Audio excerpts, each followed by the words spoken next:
It takes courage to speak the truth, and Parresia is an American Freedom Alliance production where we celebrate and elevate those with that courage.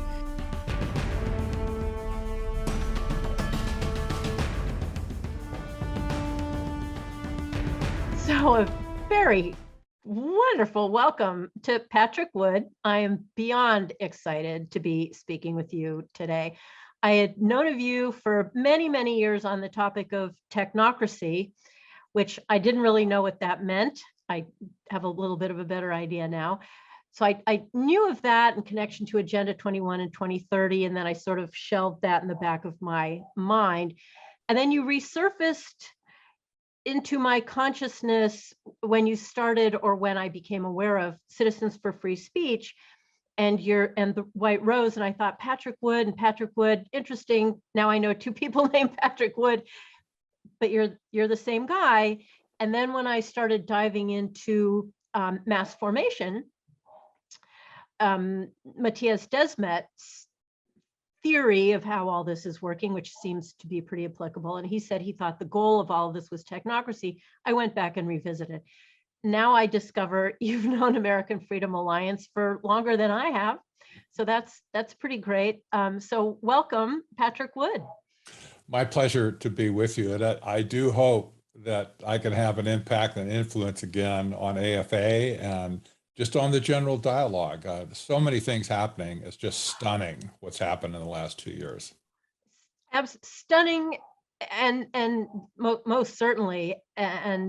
But you have been sort of watching this train coming at us for a very long time, and you've been warning about it. So if you could briefly, your bio, because then I have lots of detail I want to dig into. Right. Just to make it short, I started out writing about globalization in the late 1970s with the now deceased Professor Anthony Sutton, who originated at Stanford University, Hoover Institution. And we began to write about the Trilateral Commission back then, which is kind of has turned out now, we certainly know, has been the driver of modern globalization. And we wrote for several years, produced 2 books, Trilaterals Over Washington, Volumes 1 and 2, wrote a newsletter for several years. And since then, a lot of water's gone under the bridge, but Sutton passed and all of his research was lost. I had duplicates of the research. I had to get back into the game. I just could not sit on it and let it go. But I discovered historic technocracy about 15 years ago, and realized very quickly after I started studying it that this was what the Trilateral Commission called originally the New International Economic Order back in 1973. It's all over the literature. And Sutton and I were kind of puzzled by that. Like, what do you mean a new international economic order? We thought maybe it was kind of like rearranging the deck chairs on the Titanic. They're just going to figure out how to rig the slot machine for them. And of course they did that, but it was much more than that. And technocracy was in view back in those days. And I know that clearly now. So I began to really, really study historic technocracy, did a lot of original research on it. And fast forward to today, we'll talk about what it is and why we should matter, why we should care. Right. But what's happened in the last 2 years is exactly the kind of thing we talked about, or I talked about years ago, about where technocracy was headed. And to the extent, it's almost embarrassing. Some people have called me back for follow-up interviews that maybe interviewed me like 2 or 3 years ago, a couple of presentations, speaking engagements too. This basically said, well, we kind of scratched our head about you talking about all this stuff 3 years ago or 4 years ago, but we see that exactly what you said has come to pass. I said, well, I'm no prophet. I'm just telling you, this is what they were saying they were going to do, and this is where it was headed. It didn't take a rocket science to figure this out. Right. But, and it's one of those times you wish you were wrong, I imagine. I do. I knew I was right. Even back in the days of Sutton, I knew we were right. There was no question. It was like elemental logic So let's start And at the beginning yeah, and then move forward. So when you became aware of Technocracy and were writing about it and talking about it with Sutton, and then you decided to get back into the fray, and you've been right. What was it that piqued your interest in the beginning? I know Trilateral Commission and so on, which I just, true confession, up until 2 weeks ago when I heard Trilateral Commission and a handful of other things, I went, oh yeah, right. There's another conspiracy, yeah, these people yeah. are going to take over the world. And I think a lot of us try to ride this balance between throwing everything out as just sounding like a bunch of lunatics, and others of us embrace everything as, oh my gosh, this makes total sense. And a lot of us try to find where in that spectrum we fit. And I was on the side of Trilateral Commission. This is just, a bunch of people talking, and seriously, they're after power, they're going to take over the world. I don't think so. But then, as with so much in these past 2 years, wow, Yeah. it's a real thing. And it was a real thing. So what was it originally? How did it evolve? And why do we care now? It was co-founded by David Rockefeller, the money guy, and Zbigniew Brzezinski, the brilliant political strategist from Columbia University. I say brilliant. I credit him as being brilliant. I disagreed with everything he said. Everything. I think the man was just patently evil, even if he didn't believe he was. But, in my opinion, he had nothing good to contribute to society, basically. But he was at Columbia University when David Rockefeller just kind of discovered him. And Columbia had always been kind of a pet project of the Rockefeller family anyway. So I know they watched closely, and they had a lot of ideological things that they were in agreement with. But historic technocracy, I have to point out, started at Columbia University in 1932. There was lots of discussion before that, but that's where it really crystallized, was at Columbia, with their scientists and engineers declaring that they could build a brand new economic system from scratch that would replace capitalism and free market economics. That was their goal. And that's kind of egotistical in a way, in my opinion, but they thought they had the guts or whatever, I don't know, the brains, whatever, to do that. Oh, so they did. yeah. And they called it technocracy. It was going to be a resource-based economic system that would accumulate the resources of the world into the hands of a few, and then allocated out, metered out to consumers, and control the whole thing by controlling energy of the economic system. They wanted to do this all by their scientific method, they called it, right? Sure. How about the unscientific method, but that's what they called it. They called it the science of social engineering back in those days. Can I just jump in? So it wasn't just that they thought they could do it better. I mean, we all think we can do it better, and most of us probably could do it better. The idea that a handful of very smart people could get together and make things work better than they sort of seem to willy-nilly.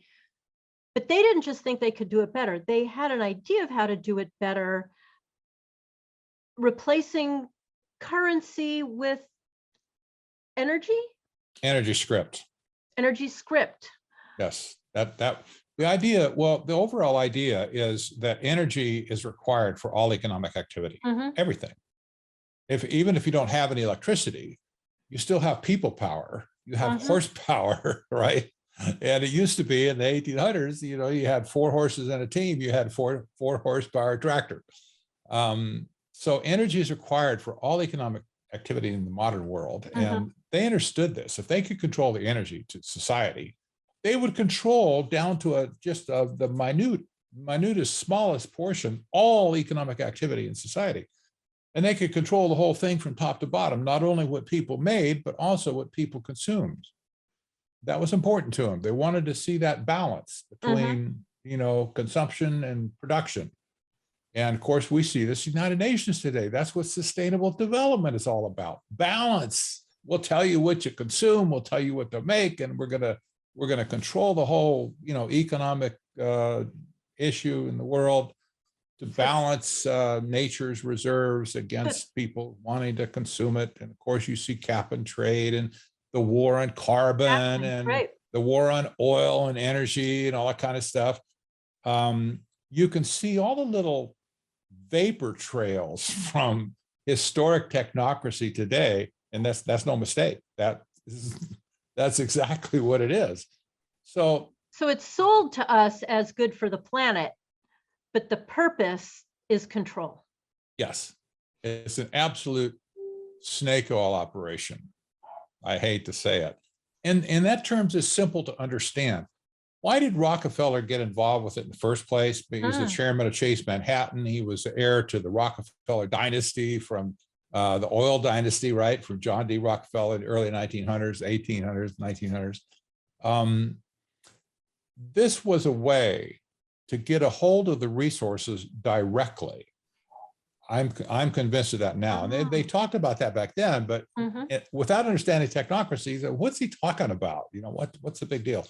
But now we see they have a plan. The plan is to accumulate all the resources of the world into their hands and take them away from everybody else. That's why Klaus Schwab of World Economic Forum, which is very similar, by the way, to the Trilateral Commission, Klaus Schwab stands up and says, you will own nothing and be happy. He literally said this. Yes, he literally said that. Things that are floating around. Okay. That can't possibly be. But it's literally. Okay, wake up, America. This is your wake-up call. Stunning. Technocracy originally wanted to do away with private property, period. They said people had no business owning private property. They're incapable of taking care of it. We will take care of it in the global tech or the technate, whatever, and we will decide by scientific fiat what is right, what is wrong. They wanted to dismiss all political structure altogether in America. Send Congress home, send the Supreme Court home, populate all positions in government with technocrats appointed by the Continental Director. In fact, it's unbelievable, but there was a book from Technocracy movement written in 1932 that called on Roosevelt, who was just getting seated in 1933, called on Roosevelt to declare himself dictator so that he could implement technocracy directly. And they called for the abolition of Congress and appointment of people that look like a corporate org chart or organization chart. Appoint Continental Director and then all these other little sub-directors, and they were all going to be engineers and scientists and stuff from places like Columbia University. Can I make a facetious, kind of a sarcastic comment? By all means. The scariest thing in the world to me would be to put a group of, say, 100 PhDs into a room and give them the mission to run the world single-handedly. To me, that would be the most frightening thing that I could ever possibly think of in the whole world. But this is what they envision. It was just give it to us. We can do it. And by the way, we are so right. You don't need any political discussion about anything. It just doesn't matter. You got the right answers from us. You just got to do what we tell you to do, and everything will be good. Sounds a little bit like Anthony Fauci today, doesn't it? Oh, and a little bit like Stalin, you know, and Lenin. Yeah, them too. Right? I mean, what was the 5-year plan? After 5-year plan of, you know, yes, we don't have it down quite yet, but we can't leave it to you all. That's literal right. Peasants. Now we're just virtual peasants. We're the smart ones. We will take care of it. And there they are. I mean, this is, but like I said, who among us hasn't sat around at one point and said, I wish they just let me take care of it, or us, you know, we're at dinner and we have these great ideas, or let's get together and solve the problems of the world. We all feel we can do it better, except we wouldn't dream of subverting something to do it. But they not only dreamed it, they went after Roosevelt. That's right. And then one of the things that I wanted to ask you, so we've got sovereignty and globalism, we've got elected government versus corporations getting together, or corporate entities, elites getting together, and we've got what was the Constitution. Let's not forget our Constitution versus all these agencies that we now have, the Department of this, the Department of that. And it struck me that all those first ones, sovereignty, representative government, constitutions, those are all fundamental institutions that we have created over time, addressing that deal with how best to govern, and much thought was put into it. And they are intended to strike a balance, you used the word balance before, between the individual and governing. And if all men were angels, we wouldn't require government. But then on the other side, we've got the globalism, we've got the NGOs and these agencies, all of which are subverting the first, sovereignty, rule of law. They know better. They're supranational,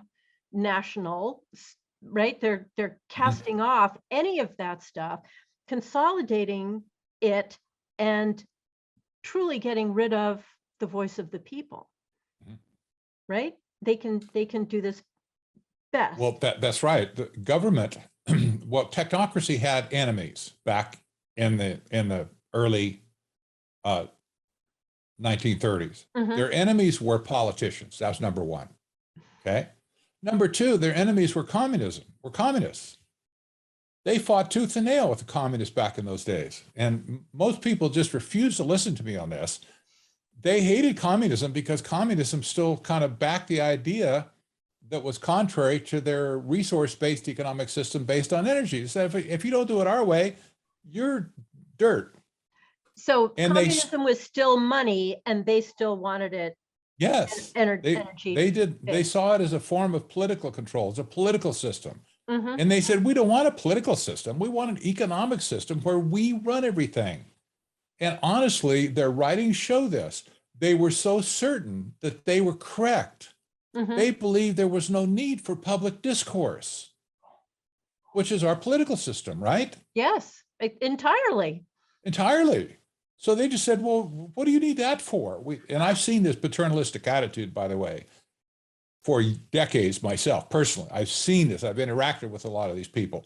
And I see the same paternalistic attitude where when you challenge them on something, they look like a deer caught in the headlights. And the attitude is, well, I just don't understand why you don't go along with our vision. Right. You know, I mean, we're right. We're right, and we're doing it for humanity's sake, and it just, you know, what's wrong with it? Well, this is dangerous thinking. There's blinders on these people. But even though Columbia University was the pillar, the bastion of progressive thinking back in the 30s, technocracy got no institutional support otherwise, and there's reasons for that. I won't go into it, but I discovered what they were, but right now it doesn't matter. I followed what you've said on that topic. Yeah, so they got no institutional money. The Carnegies weren't there, the Rockefellers weren't there, et cetera. But fast forward to close to 1970, when Zbigniew Brzezinski was there, he wrote this book called Between Two Ages, America's Role in the Technotronic Era. Brzezinski got that he had some fellowship and interaction with some of those former technocrats, or whatever, at Columbia in the halls of academia, when you go to the cafeteria and you hobnob and smoke cigars and drink scotch in the back room. I don't know, whatever they might have done. Right. He heard about technocracy because that's his business, his history and political science. He had to hear about it. So the money came in when Rockefeller plucked him out of Columbia and said, we're going to start this group called the Trilateral Commission. And they had this, they brought in Brzezinski's ideas, coined it or reframed it as the new international economic order. The marketing names have changed over the years, granted. And they proceed to implement this system of technocracy. And as they literally took over the United States government during the Carter administration, they held almost every high-level post in his administration, plus Carter and Mondale were both members of the Trilateral Commission. They didn't do it for political control. They did it for economic control. They got a hold of America, let's face it, America was the engine. Yeah.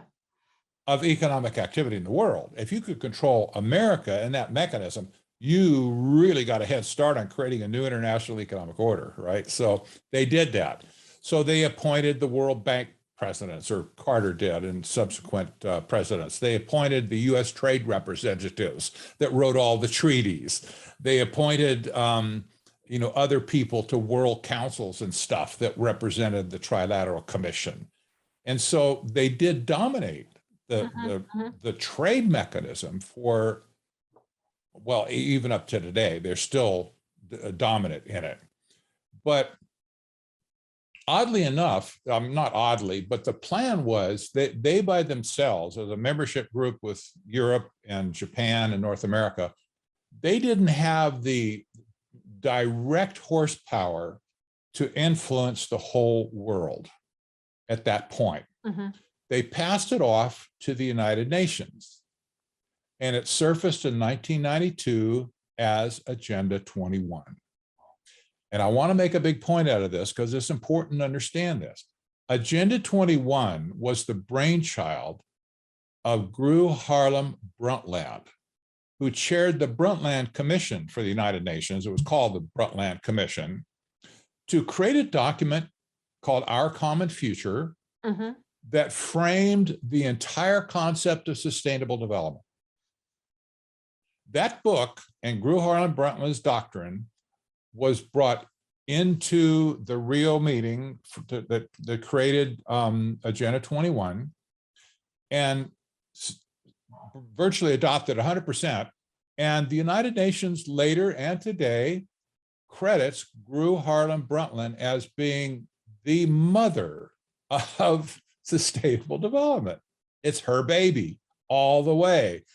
And they give such great gratitudes and platitudes over, how wonderful she is, et cetera, et cetera. But let me tell you, Gro Harlem Brundtland, the former Prime Minister of Denmark and a major environmentalist as well, was a sitting member of the Trilateral Commission at that time that was pledged to create a new international economic order. So sustainable development, all of the downline from that we have today. 2030 agenda, new urban agenda, ad infinitum, all these programs for sustainable development were originally a creation of the Trilateral Commission's political, ideological thing that they're going to take over the resources of the world. Period. There's no other explanation that anybody can throw into that. She was a sitting member of the Trilateral Commission at the time. And I know people have just poo-pooed this as a conspiracy theory and you're off your rocker and all this kind of stuff. I'll tell you another big one.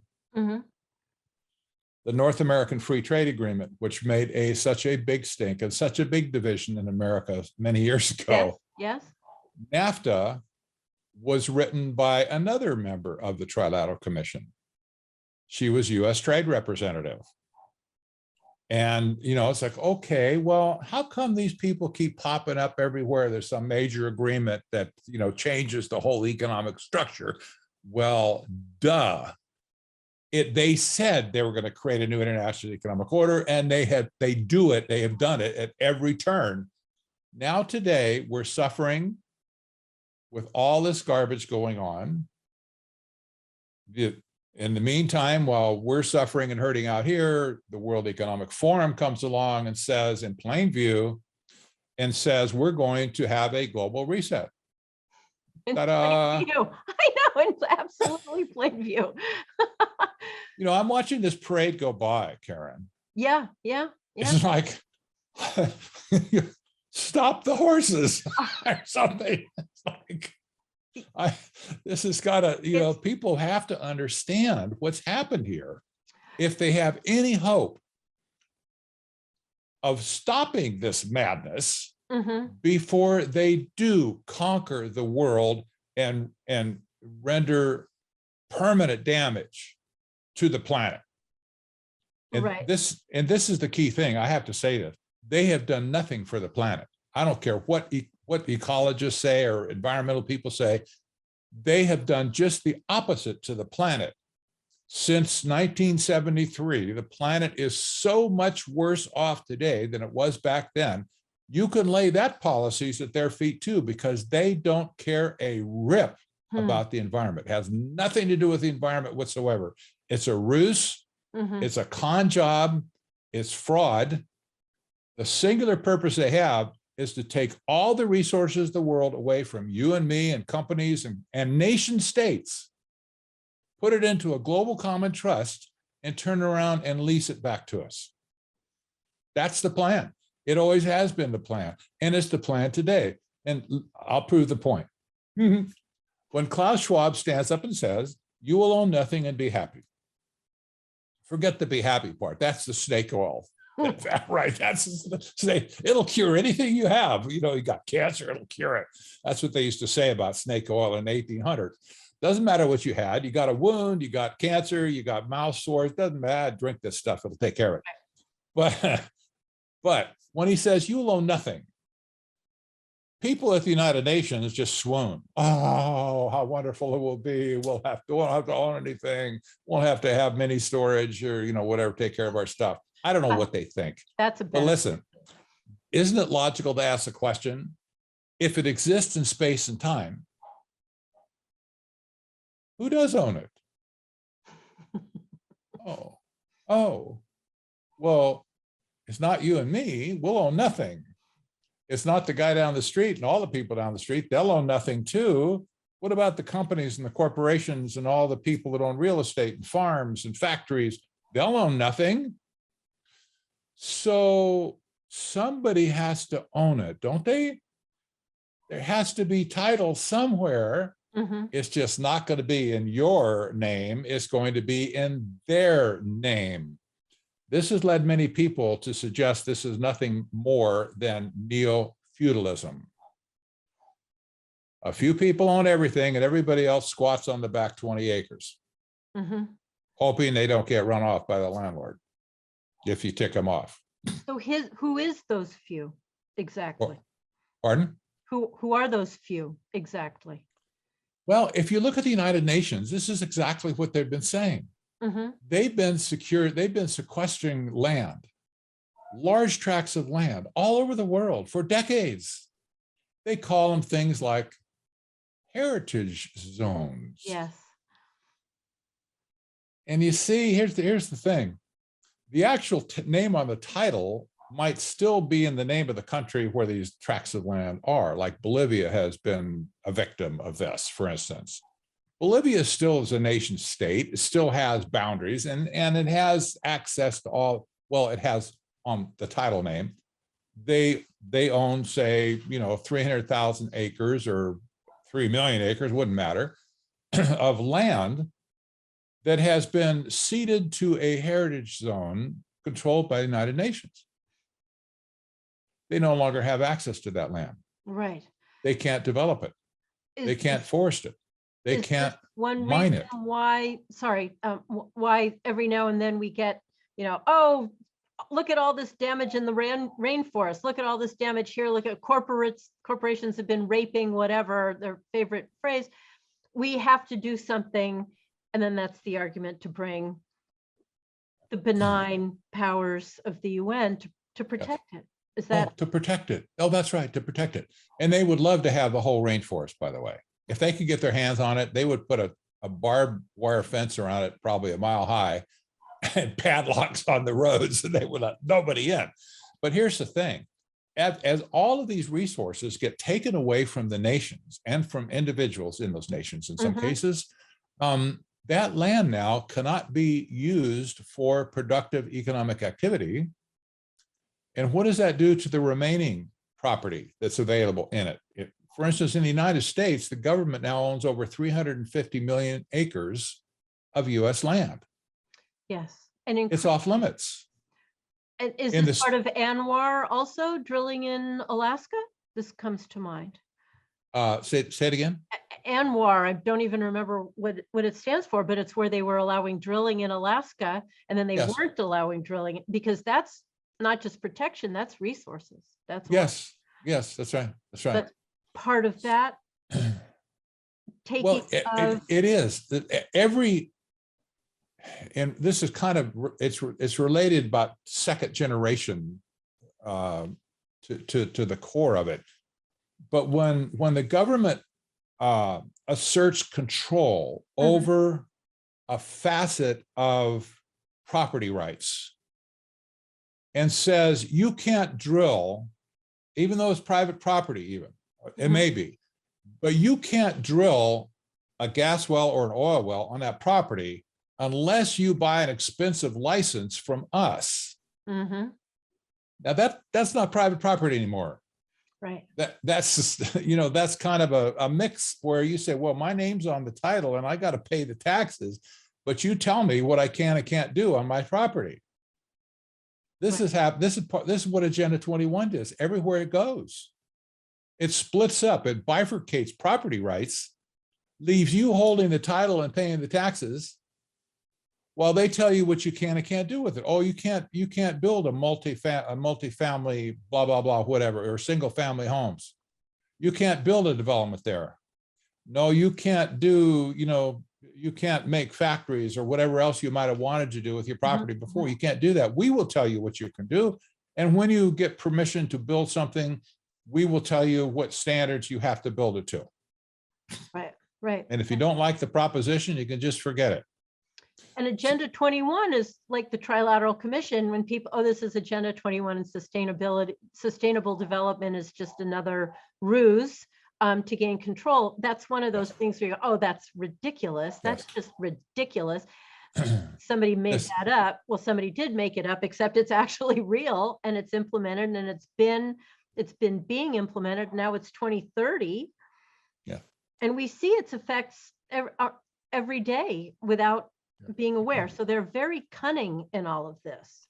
It's cunning, and giving it to the United Nations under the name of Agenda 21 of Sustainable Development was a genius strategy on their part. Now, again, I say genius. I acknowledge it's a genius strategy. I totally disagree with it, and I think it's an evil strategy because it's deceptive, number one. And number two, it's greedy. And, now number three and on down the line, there's 1,000 reasons why this is not good for America, but they did it. And they have spread the doctrine of sustainable development to every single corner of the planet.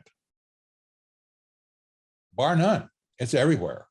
And they were very shrewd in America. Instead of trying to get it through Congress, they went directly out to cities, states, and counties. And they worked directly in local communities to get the policies inducted. So now you have green sustainable development stuff, resiliency, blah, blah, blah, in every burg in America. That you can't go anywhere where you don't see this language and you don't see these policies.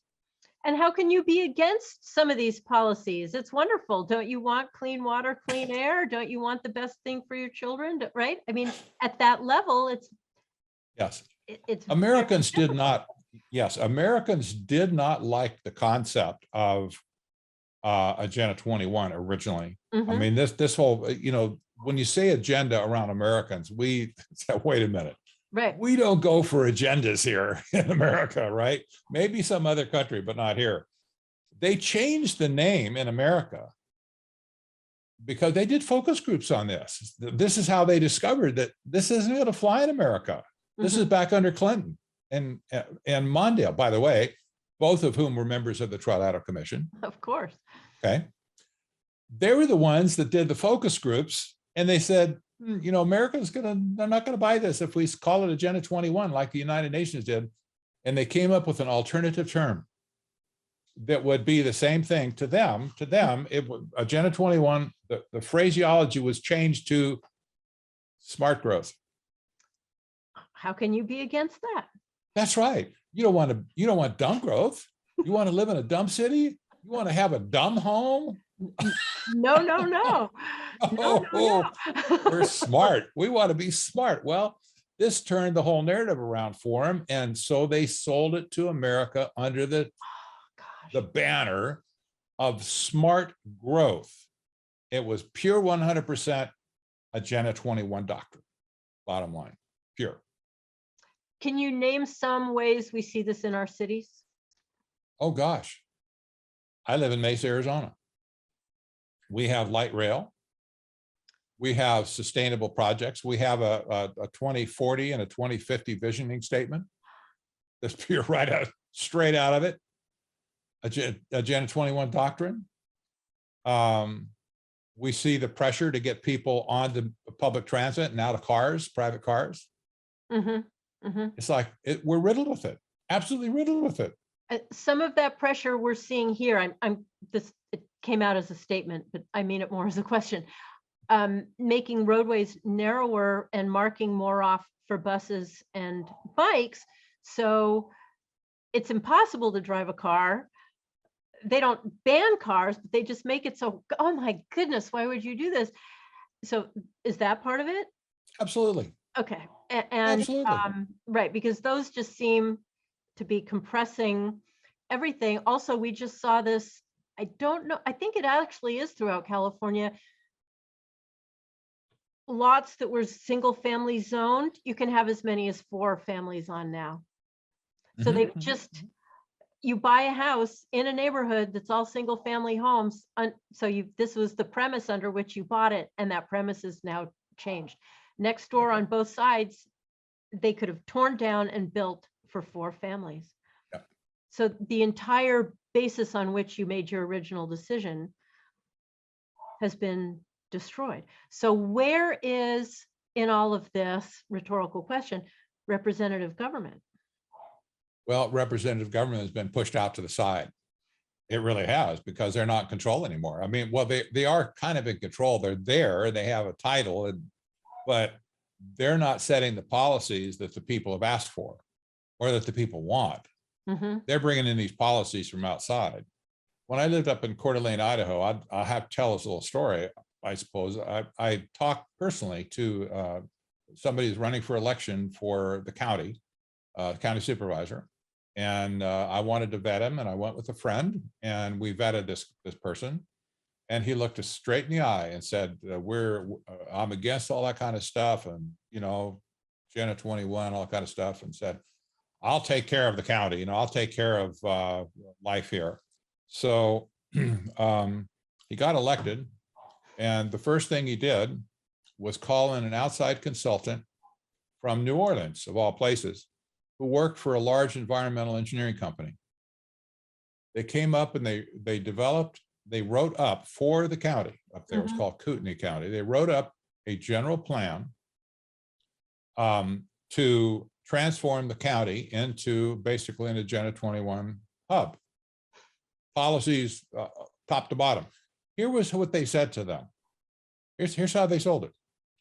They said, well, this is a consulting firm. They said, well, we're here to tell you, and we come 2 by 2 in our pinstripe suits, kind of like IBM used to come and visit companies when they wanted to sell them computers. We're here to tell you, Mr. So-and-so, supervisor, that you have a glaring vulnerability in your plan and your county, the way things stand right now. And we have it on good authority that there are many lawsuits going to be headed your way if you don't close those loopholes. And they scared the crud out of them. Oh my. And they said, here's how we close those loopholes to make you insulated from those lawsuits. We create a general plan that addresses all those issues. So all of a sudden, without the people's knowledge, I might add, without the people's consent, Kootenai County was flipped into an Agenda 21 2030 agenda program that changed the entire nature of the county, property rights included. It was just shocking how fast it happened. But this is the deceptive way that it gets sold into communities. They will literally come in and tell you, you were just begging a lawsuit here. Right. Nice because community. This and this and this and this. And then they say, it's just a matter of time. With a wink, wink. It's like, if you don't play ball with us, we're going to go tell those other people that you're in violation and to have them come and sue you. I call this extortion. I call this is mob rule, like it was in mafia in New York City. for Pete's sake, in the 1930s, where, where they would say, we'll protect your store from burning down for a mere $500 a week. Right. When you were starting to talk, I was thinking bullying, then I went to extortion, then I went to mafioso like. That's right? it. Yeah. It's just, it's an age-old technique. Yeah. Yeah. Yeah. But this is what they've done. And I have to say they've been very successful about it. This was a genius strategy from their point of view. Evil, but genius. And the people, the naive people in political systems that we provided for them, the people we elected, had been so asleep at the switch, as have the people, that they came in and they pulled this garbage off right under our nose, until we wake up one day and find the whole country has been blanketed with this stuff. Right. I'm going to change a tiny bit. We did a conference on the left's long march through the institution, imposing Marxism some other way, cultural Marxism. They would come in to an institution, be it the media, education, banking, religious, and all of those. And we're not going to have a kinetic revolution. We're going to do it from within. We go into the institution, we subvert it. We see this in education, right, in all of those institutions. We've been talking about that for a while. We had a conference on it. That was Marxism, and it was subversion, and it was turning hard left various ways. This is a different kind of subversion. It's in cahoots with the left. Some Democrats are part of this, not necessarily. How do these things relate is what I'm asking. I'm glad you asked that question. I'm glad you're thinking that way, by the way. Let me defer back to Zbigniew Brzezinski and his book, Between Two Ages, America's Role in the Technocratic Era. And the reason I'm going to defer to him is because I believe he was a genius political scientist. Evil, I disagree with everything he said, and I disagree with this. But I'm going to tell you, I think he hit the nail on the head on this one point, and he wrote about it very clearly. If you think about the title, Between Two Ages, it's not about two ages. It's about three ages. There's the age before, there's the age to come, and there's the age that you're living in. Do you understand? Does that make sense? Yes. Okay. So there's really three ages. People get stuck on this. Well, it's between two ages. No, well, okay. There's three. There's now, of course. There's three.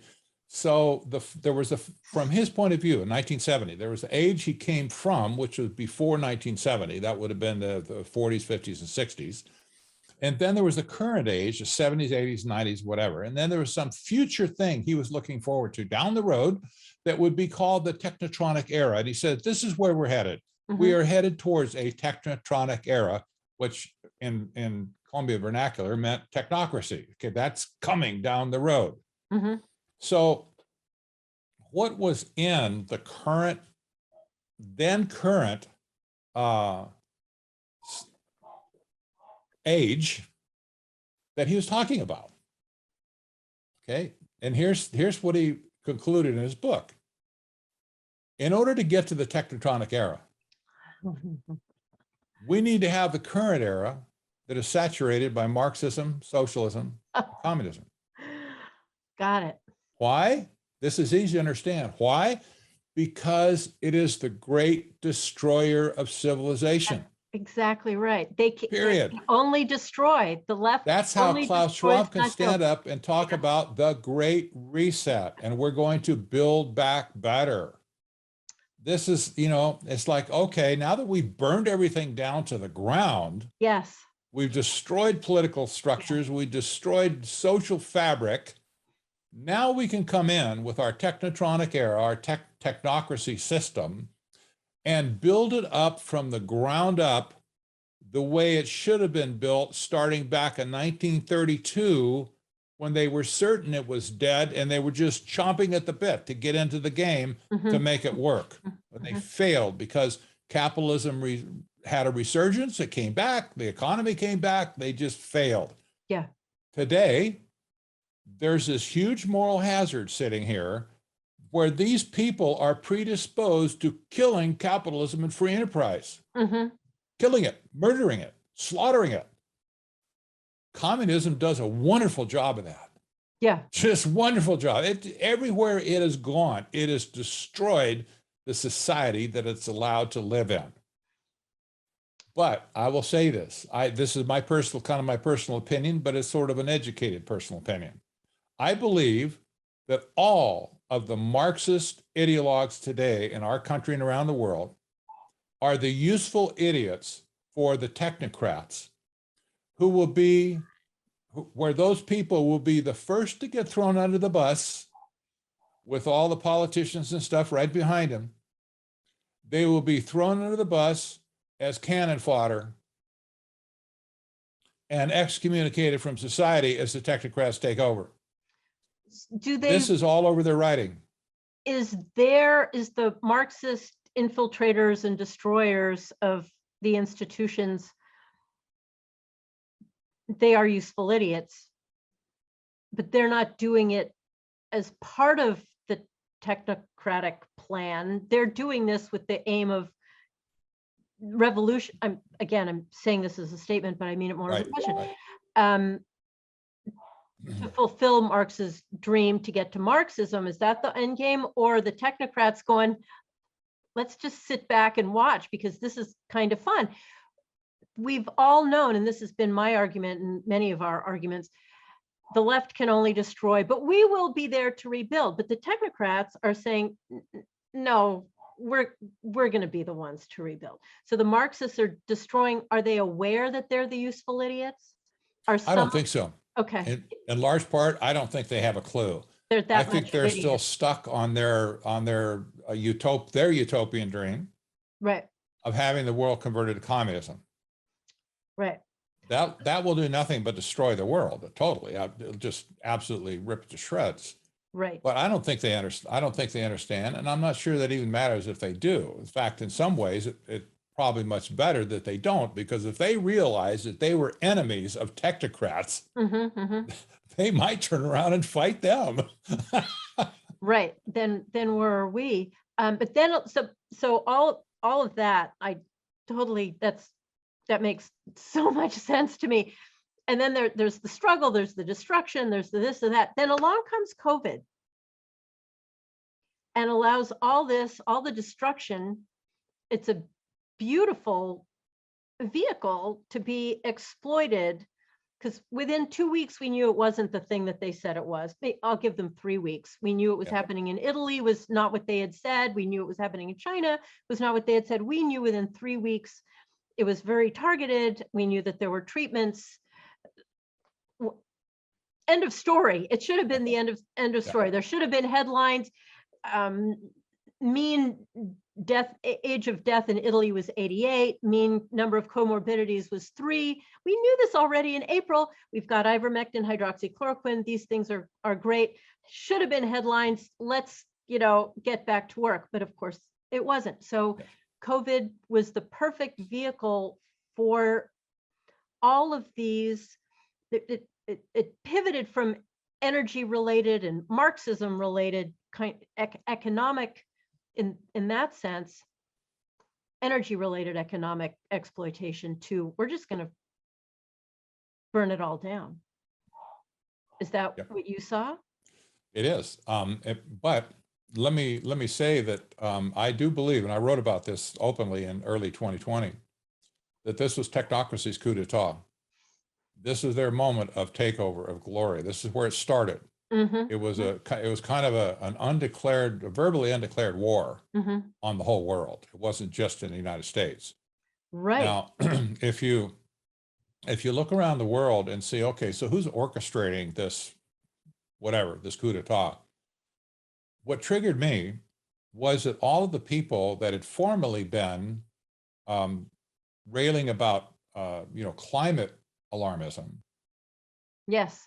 The global warming fruitcakes that had this total propaganda narrative with all of the universities and all the computer models and everything else behind them, and Greta Thunberg's jumping up and down at the United Nations saying your house is going to burn down and all this kind of stuff. all of these people en masse jumped over onto the COVID bandwagon from day one. Yes. That's all I needed to know. That told me everything. This was their coup d'etat. They could not move the needle anymore with global warming. The best shot they ever had was to put Greta Thunberg in the United Nations to their poor little teary face and scream at them that their house was burning down. They needed to take action. And they looked at her and they yawned and walked out. And that was the end of her. And that was the end of climate alarmism for its purpose of stampeding the world into sustainable development. It failed. So they picked up a new horse. They just, okay, that happens in racing. You get rid of one horse, it can't win a race. Yeah, sorry, horse, but you're out the pasture. Get another horse that can win the race. COVID provided the horse for them to jump on, and it was wildly successful. Yeah. And it was global, of course, pushed by the United Nations, the same sustainable development crowd, all under the whole auspices of sustainable development, with only one option to save the world, sustainable development. That was the only option you had.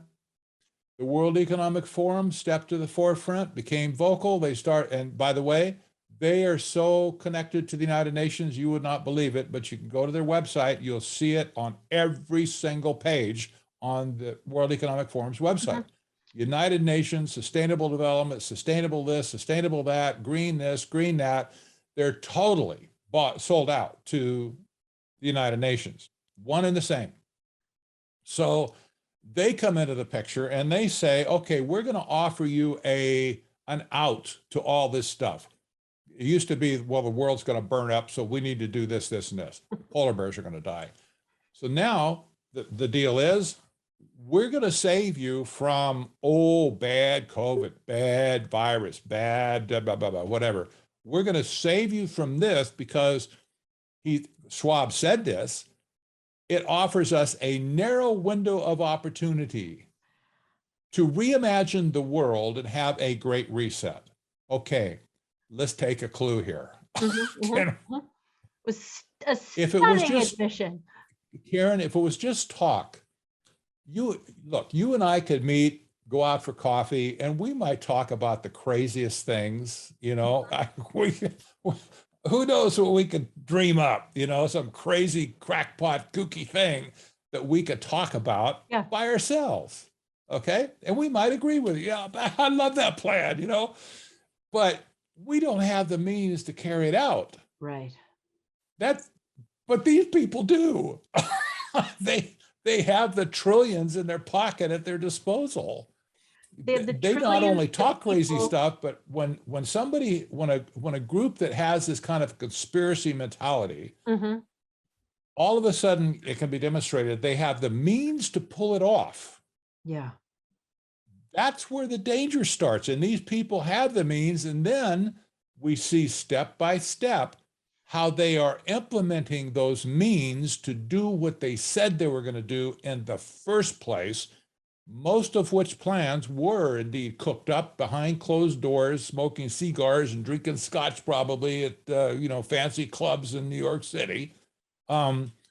They went out and they spent their billions of dollars to do the things that they're doing today. Right. And if Klaus Schwab says he's going to reset the world, he has the combined force of the global corporate international community plus all the political structures of the world behind him to make it happen. That's where the danger comes in, the means and the intention. And the opportunity, right? I mean, these are the cop procedurals, the means, the motive, the opportunity, and a very well laid out and out there in the open on their website. Yes, the it is plan. Now. It is. It's. I mean, it's chutzpah to a degree. It's hard to wrap one's mind around. They have, we talk about in elections, which seems. I'm involved in politics, and right now that just seems so quaint. Yes, I know. We talk about a ground game, and we're going to go door knocking and all this. How ridiculous! But they literally have the machine. They have the infrastructure. They Things do. are being, And but, sorry, and I say we need to pivot to mass formation. We got to bring this in. yes, yes, This is yes, huge. It's yeah. huge. Mass form. So Matthias Desmet, who talks about mass formation, the four conditions that, is this what you're getting to? The four conditions that had to exist for us to sort of en masse capitulate to this hypnosis-like thing, and psychosis-like thing. It's not, and it's not, but it's still, we see this, and it's completely irrational and anti-irrational. The four conditions were lack of connectedness, lack of purpose, free-floating anxiety, not focused like the one I have, that the world is going to hell. That's very not free-floating at all, and free-floating aggression and frustration. So when those exist, the people are ripe. They've been sort of prepped, and the ground has been well prepared for whatever to come in and take root. Matthias Desmet himself says the ground is ripe for, they used COVID as the vehicle, but the goal is to get to technocracy. Yes. Did I sum that up well? You summed it up very well. And a lot of people probably disagree with some stuff that Desmond said, and I just throw that out because there's no point arguing over this at this point. It is what it is. The main key that really struck me when I first listened to him and considered his ideas was that technocracy back in the 1930s said very pointedly, when they defined themselves, when they defined themselves as somebody else, the first thing they led with, the first statement in their definition was always, technocracy is the science of social engineering. They always said that. That was the first part of the definition, the formal definition that they gave to people who wanted to understand technocracy. It's the science of social engineering. Is mass formation, or some call it mass formation psychosis, is this social engineering? That's the first question. Is it a tool of social engineering? And you have to, I mean, when you think about it, when you listen to Desmond, whatever he said, well, yeah, absolutely. It is a tool of social engineering. The idea is to be able to control people and to manipulate them into doing things they would not otherwise do. Like Jim Jones convinced everybody to drink the Kool-Aid and kill themselves. Right. You know, that was it's a metaphor for a reason. So, but Yes. You're saying, I don't know that he has said that technocracy was what drove mass formation, but the technocrats are taking advantage of those conditions. But you're saying that, are you saying that the technocrats are who created those conditions? I am. And the reason I'm saying that, because that's exactly what COVID has done. COVID has done all four things. Yes. At the same time. Absolutely. Right. So, that's where this whole discussion started. 5 years ago, we would have no need to talk about mass formation. Doesn't mean it wasn't intellectually a subject. It was probably very interesting, but we didn't have any need to talk about it because we were not living it. Today, we're living it. We can see it. It's obvious. I don't think we even need to debate any of the other particulars. You can see mass formation in play and practice right now. Yeah. Manipulating people. Fortunately, not 100% of the people are in it. He suggests only maybe 40%. But no need to argue that either. A large part of society bought into it. And unfortunately, it's the part of society that runs everything. Yeah. Like they got, like at the United Nations and, governments and stuff around the world. Well, here's the thing with mass formation that just nailed me when Desmond was talking about it. And this was he usually brought this up at the end of his lectures. And as a background, remember that he is culturally sensitive, being from Belgium. He's culturally sensitive to all the trouble Europe has had over the decades. Yes. The Bolshevik Revolution, the German experience, German Revolution, we call it revolution. And there have been others. There was in the Ukraine, there's a Holodomor. And there have been other smaller instances. But Europe has been very culturally sensitive to this because of verbal, down generations, verbal history. We don't have an experience like that in America where we're really aware of these things. But here's what he said, and I got this immediately. He said, the antidote for mass formation is free speech. Now, he said that after I started Citizens for Free Speech, Karen, right? Yes. But he yes. nailed me with this. Yes. He said the antidote for mass formation is free speech. And I thought, that's strange. Why would he say that? Mm-hmm. And then he said why he said it. He said, because when free speech is silenced, that is when the killing begins. We're having a serious moment here. Yeah. Can you verify that in your own thinking? I mean, you have some of that. Absolutely right. European. Absolutely right. I do.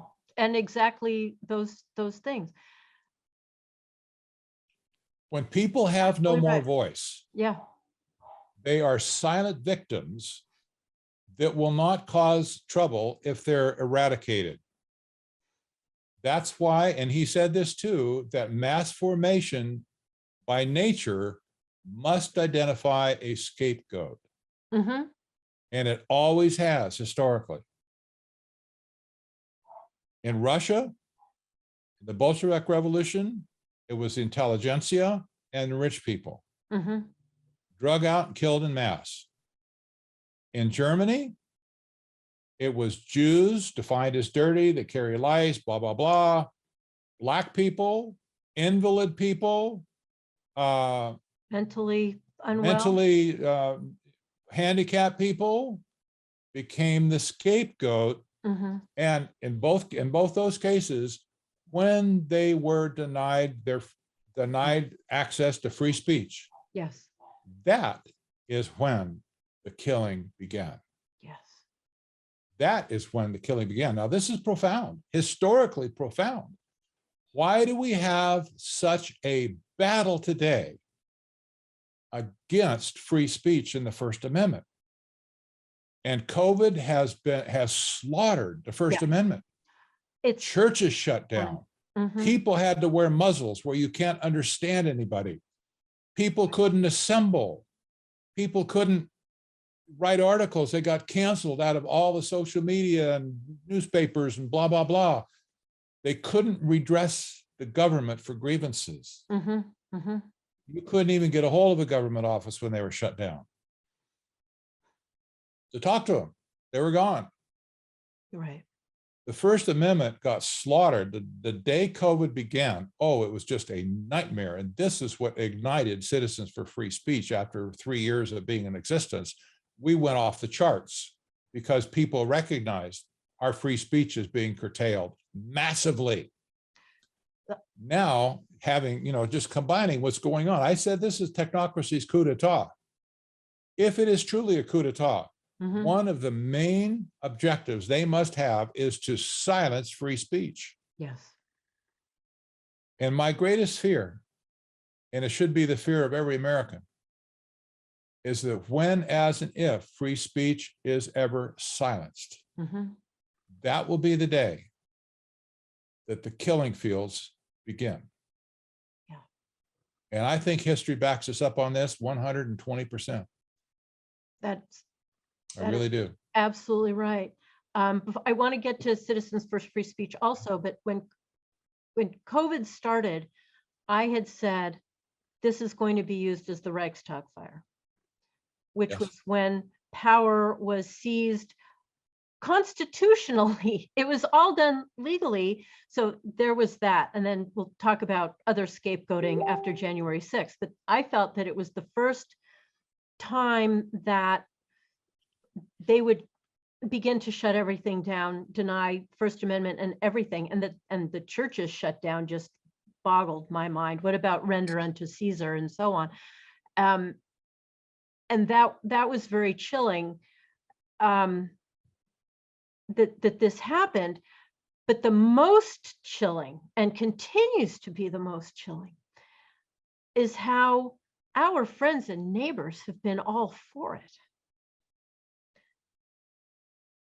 If I were to say, people are reporting on one another, people are cheering when the president, for heaven's sake, was kicked off of Twitter.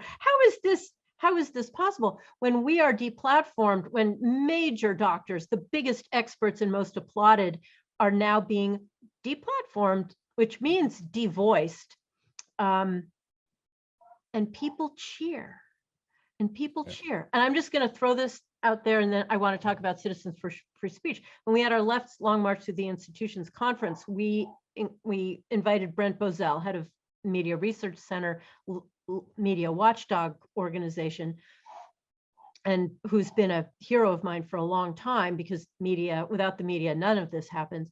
And he said, this is so dated now, it was 2019, imagine. He said, whatever your number one issue is, whatever it is, doesn't matter what it is, make it your number two issue, and make number one issue the preservation of free speech. Because without that, you don't get to your current number one issue. And so, and I've totally taken that to heart. And as you know, this podcast that we're just launching is Parresia, the name that I got from listening to Matthias Desmet, that is that one courageous voice speaking out, even at great risk, against the dominant narrative. Yes. That is us. That is you. And that's the American Freedom Alliance. One has to. And I know Desmet speaks about speaking out, not only because when it's gone, the killing starts, and that's absolutely true. But every time you speak, you puncture the bubble a little bit. You make their hypnosis a little less deep. Yes. And you don't know who you're going to wake up. So Citizens for Free Speech had begun 3 years prior. COVID hit, and then, as you said, it burst. So tell us how you did that, and why, and and I know you're just this morning you announced something even bigger coming up. So tell us about that. Well, yeah, we are going to undergo a major expansion in 2022, and good. We're this is a cause that I'm just on fire for right now, quite honestly, and because of the reasons we just talked about. Yeah. If we don't solve this issue in America, we're done. This is the most existential issue we have, and if we don't solve the First Amendment, protecting the First Amendment and the rights we have there, we will meet the Second Amendment. And that will not be good for anybody. I'm a big Second Amendment guy, always have been. I love the Constitution. I've been a hunter and a gun enthusiast from the day I was born. Mm-hmm. And I'm all for that, all kind of stuff. But I'll tell you what, we spend way too much time worrying about the Second Amendment. Oh, I'm gonna get out. I'll shoot somebody. No, you're not. You're gonna, if we end up being on the wrong end of this stick, forget it. You're going to run out of ammo and not be able to buy any more. You're going to throw your gun at them like they used to do in the old Westerns when they ran out of ammunition. They take their pistol and they throw it at them. Here, take this. That'll do the trick. How silly was that? Well, free speech, what comes out of our mouth, and the ability to communicate with other people is the most important watershed issue in a constitutional republic. And this is a concept understood around the world. The framers of our Constitution said these are unalienable rights given by God, not by man. Therefore, keep your filthy hands off of them, right? So you can't take them away. They weren't given by you. You can't take them away. Free speech is a concept understood universally everywhere I have had my eyeballs fall on. I get emails all the time from countries around the world talking about free speech. They understand it. They get it. It's important to society to have people that can speak, and of course it produces a lot of ideas and a lot of discussion, but it is also the buffer against tyranny. Yes. That's the main thing. So in 2017, when I saw Twitter and Facebook in particular colluding to drop people off their internet platforms at the same time, I knew that the game had begun, Mhm. that the war had begun, that free speech was going to be something they attacked full force. Yeah. And I said, we got to stop this now. We cannot let this go forward. Back then, it was just mostly shadow banning, Mhm. which you kind of put your finger on it, but not really. But then when I saw the collusion, I said, that's it. We're done. We need to do something. Nobody else was doing it. And I said, we're going to start Citizens for Free Speech. And we did. We got our 501c3, yada, yada. We went on and we started. And by 2020, at the end of 2019, we had about 5,000 members. Mhm. Okay. I mean, you know, we moving along. We had about 5,000 members. We had enough donations to keep the servers going and everything else. But when COVID hit, and some people in America realized that this was an attack on the First Amendment, they responded to our emails. And they said, "Oh yeah, this is killing for free speech." Yeah. And I have to say, I know people still think, "Well, how does that kill free speech?" Listen, 40% of America is hearing impaired. They depend on looking at somebody else's lips to confirm the words coming out of their mouth. That is true. Duh. That is absolutely true. Yeah. You put a face mask. How many times have you heard somebody in a checkout line, you know, where the girl is wearing a mask or guy, and he's, blah, blah, blah, blah. What did you say? You know, and you got to ask him 3 times, what did you say? And they're shouting at you, it's 39 cents, ma'am. You know, this is absolutely insanity. It is. Well, today our membership has crossed quickly 40,000 people now, Oh, 40,000 members nationwide. marvelous. We have members in every state. We're putting state chapters out now that are active with their own local systems, their own local situation. And we're intending by the end of this year to be well over at least 100,000, and we hope well over 100,000 before 2022 is over. America right now needs a champion of free speech, Mhm. period. Not just to talk about it, but to do it. This is the difference. There's lots of people talk about free speech in the First Amendment, but they don't do anything. They don't have any program to help people do something about it. And you just can't sit in a college classroom and pick up classes thinking, oh, now I can conquer the world. No, you can't until you go try and do it. You'll find out whether you can or not. But, you know, you need to get out and do these things because philosophically, First Amendment rights don't exist unless you exercise them. Mhm. It's kind of like the tree in the forest, make a sound, you know. Yep. Nobody heard. Yep. You got to do it. Free speech means you have to be speaking. Mhm. Freedom of the press means you have to be writing. Freedom of religion means you have to be worshiping. I mean, it's just kind of common sense when you think about it that way. But this is what America needs so desperately. And so we actually provide training programs for people to learn how to communicate again in civil discourse and the civic arena and the personal arena, to persuade, to convince, to get discussions going where they need to be going, to get a seat at the table. Marvelous. At city councils, at school board meetings, you name it, get a seat at the table. Our director of training, who developed what she calls a citizen ninja way. Yes. She says, you probably ran across her, Mary Baker, over there in California. Mary Baker is our national director of training. And we have hosted all of her training on our local activist website to help people become activists. She says so succinctly, if you don't have a seat at the table, you are what's for dinner. That's it. Yeah.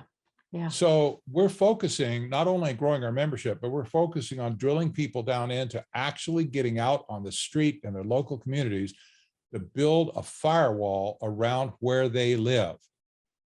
Vote for national stuff, please do, but get your eyeballs off of Washington, D.C. Right. and focus on your local community, because that is where you can build a firewall of protection for yourself. And Washington cannot and will not ever save us. Never. They never have. They never will. They don't have the means, the structure, or even the mission to save us out here. for the most part, most of our states don't have that either, as in California, as you well know, right? If it's not up to the people in your particular town or your particular county, there will be no saving taking place in America. And yet everybody says, we need to save America. Well, how do you think you can save America? Right. By going to a rally in Washington, D.C. and shaking your flag? No, that's not going to do it. You need to get out where the policies are being made, where people are deciding your future right now. And you need to get into those policymaking meetings and those policymaking positions and let your views be known.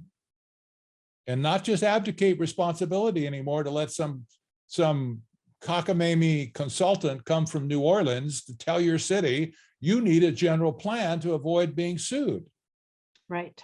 What they ought to say to him truly is, you need to get out of town before we sue you. We're so ill prepared, but that's why I think what you're doing is fabulous. As you know, and I've invited you, we're having a conference on propaganda in March. Very exciting. That's great.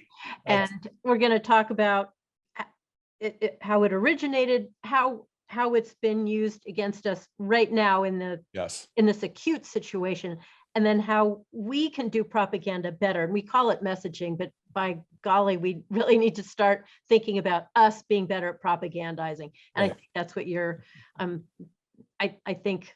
I know. Here's the big difference. The big difference between us and them. Yeah. Propaganda by definition is deceptive. It's intended to deceive people because it's full of lies and half-truths. Didn't used to be. That's propaganda. But it's become that. Okay. Yeah. We kind of look the same way, but we're not trying to deceive anybody, and we're not lying to anybody. No. Either. No. We're trying to save their butts. Even their butts, not just our butts, but their butts. That's true. And their children's butts. Right? And this is isn't that ironic? Yes, it truly is. It absolutely is. So I'm very excited about the propaganda conference, very excited you'll be there. And I will, we'll talk further about that. Before we go, one of the things that just so caught my eye, with your Citizens for Free Speech, you have as an icon or a symbol, maybe a symbol is better, the white rose. Yes. Can you tell us why that Absolutely. is? Oh, this is a story. People just need to go to our website and read the blog post we have on the white rose and on the white rose movement in 1942 and 3 that was founded by a young lady and her brother by the name of Sophie Scholl. And Sophie was a university student at the time at, I believe it was University of Berlin, and just a young person, just a normal, I'm sure just a normal German kid, just going to school, looking forward to life, love, family, all those sorts of things. And she was captured by, of course, the whole Nazi experience. And she saw what was happening, and her friends saw what was happening in Germany, and they're very disturbed because at the university especially, free speech was elevated to the moon in Germany.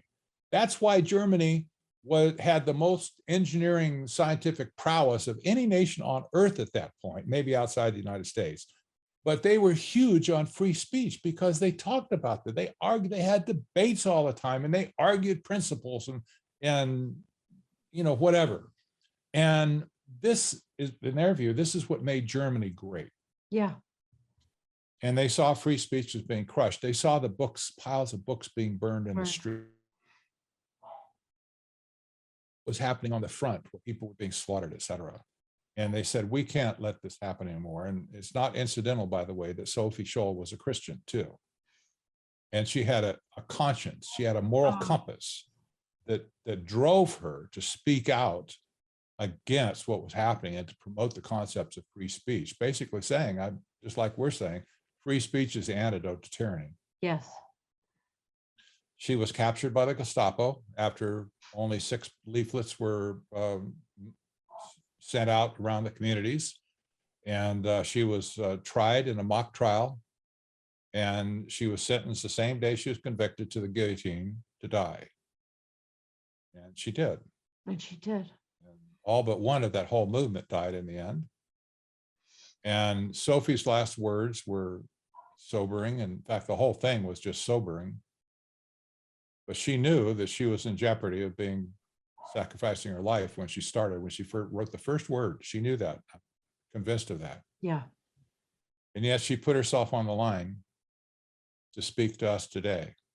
And I'm pretty convinced, this is my personal view. You know, you get your personal kind of, you know, you listen to like some of the old protest songs or something, you know, you get your own little emotional attachment to it, right?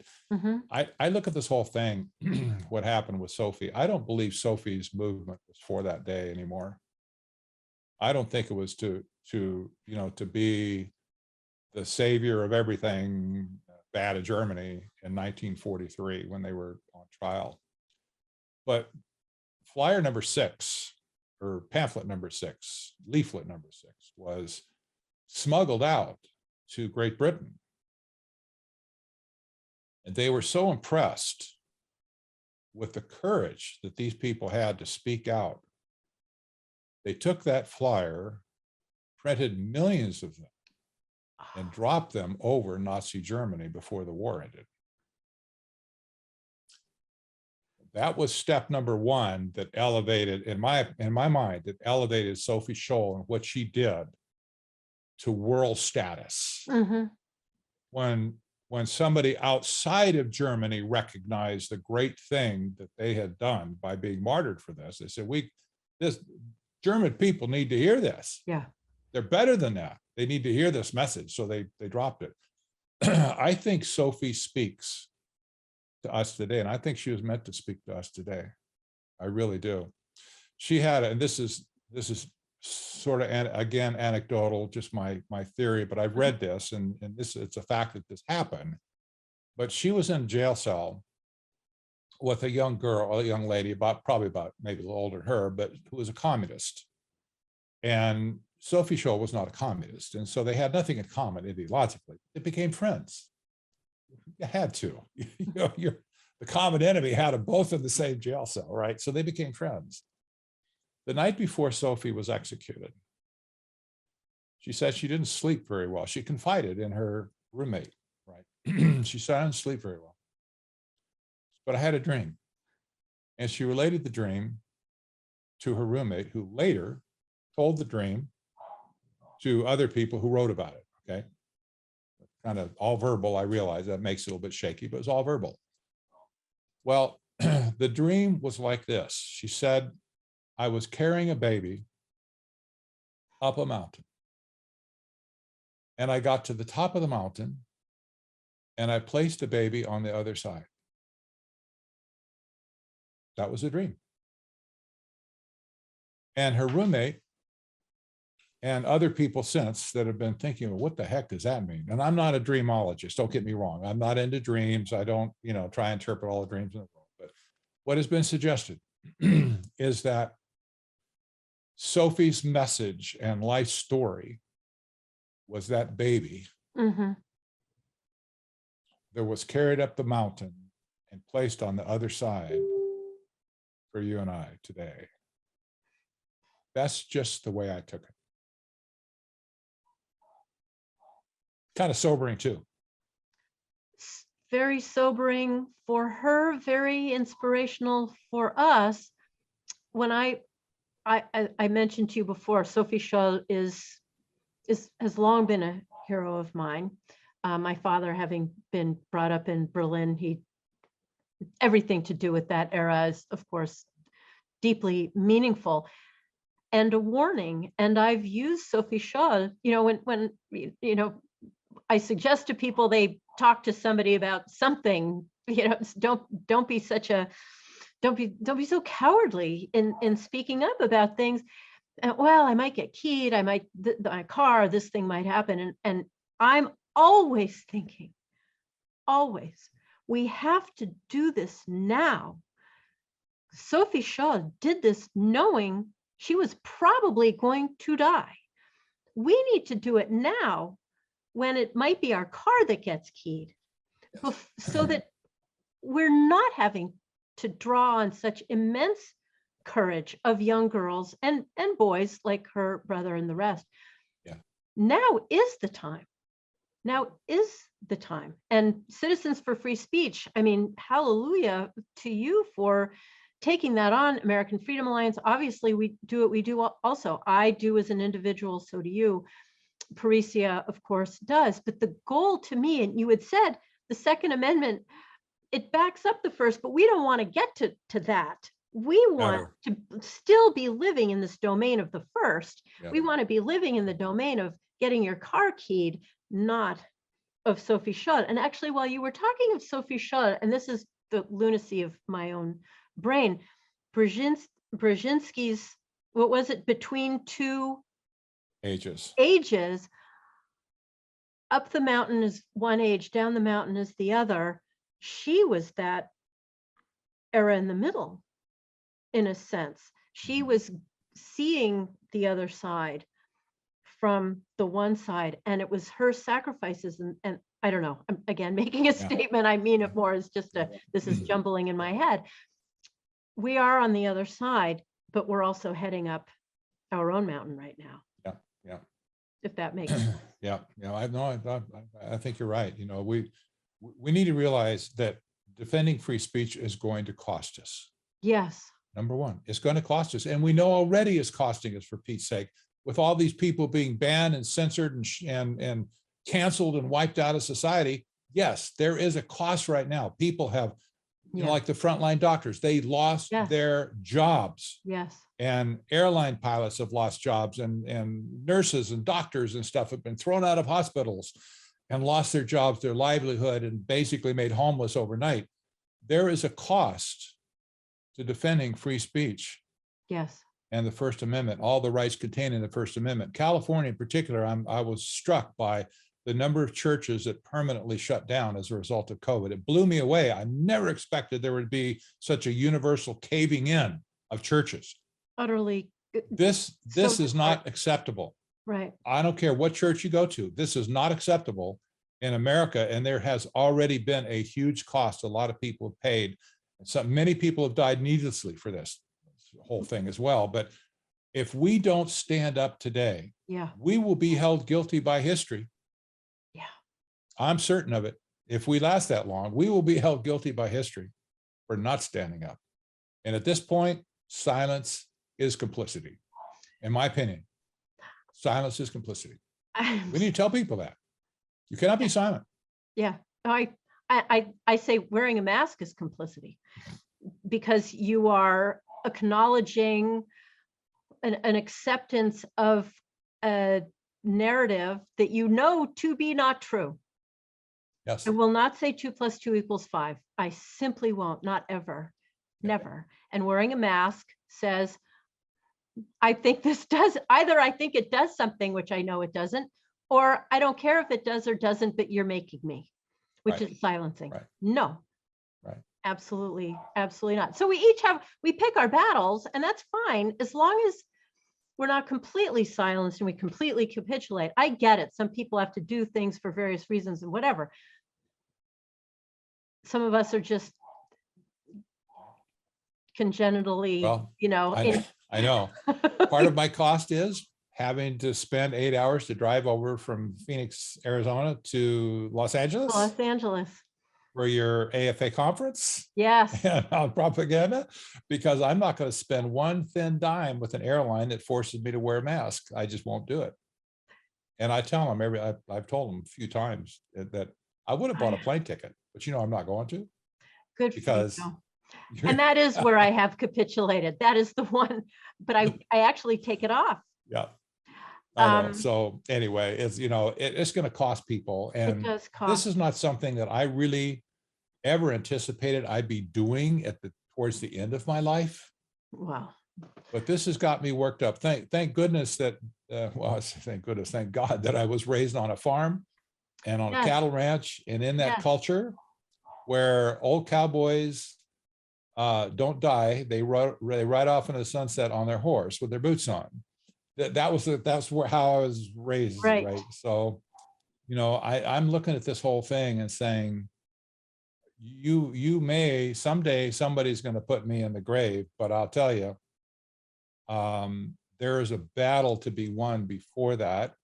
And there will be other people who stand up who Yeah. take the same Right. view. And I make up, if somebody wants to come after me, fine, but too bad. This is the way it is.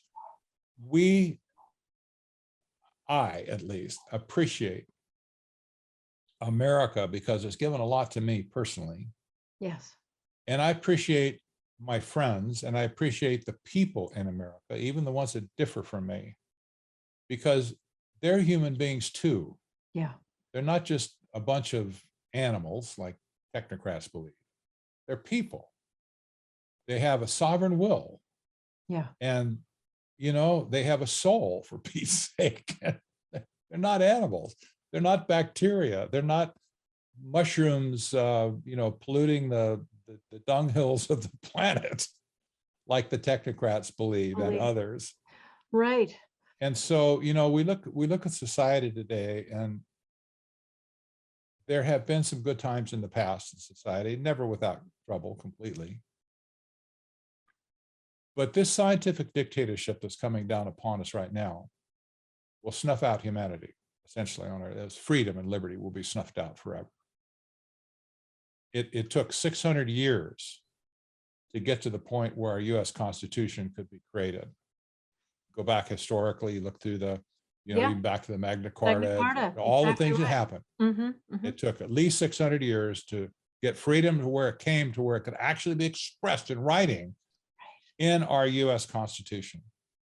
If we lose all of this today and tyranny comes upon the world, it will take another 600 years, if ever, before it returns. And that'll be pretty much the end. So I'm not willing to accept that possibility. Nor am I willing to accept these tyrants who think they have some God-given right to bring it upon us and to choose and make our future. They don't.